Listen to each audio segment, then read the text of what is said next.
क्षण वर्धमानम, प्रेम प्रतिक्षण वर्धमान रहता है। कामना रहितम, किंचन मात्र कामना नहीं रहती। सूक्ष्मतरम, वो बुद्धि के द्वारा समझा नहीं जा सकता, अत्यंत सूक्ष्म। अनुभव स्वरूपम, वो स्वयं से अनुभव किया जा सकता है। तो जब हम भगवान का नाम जप करते हैं और पाप आचरणों का त्याग करते हैं और भगवान की लीला कथा सुनते हैं, भगवान के संतों से अनुराग करते हैं, तो हमारे हृदय में भगवान का प्रेम जागृत होता है।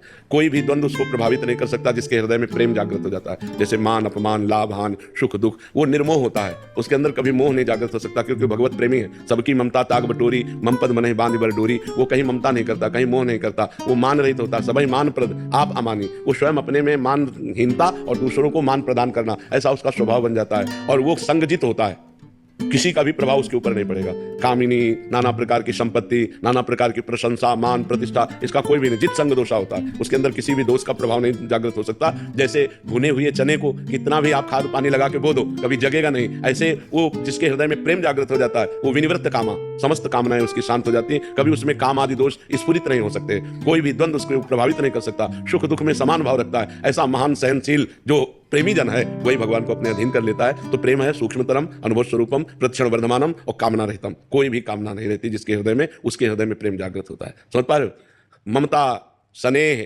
कामना, आसक्ति, राग, इन सब का संसार से नाश हो जाता है। एकमात्र भगवान में ममता, एकमात्र स्नेह भगवान में, एकमात्र आसक्ति भगवान में, एकमात्र चाहत भगवान की, ये प्रेम का स्वरूप है। सोमानंद जी।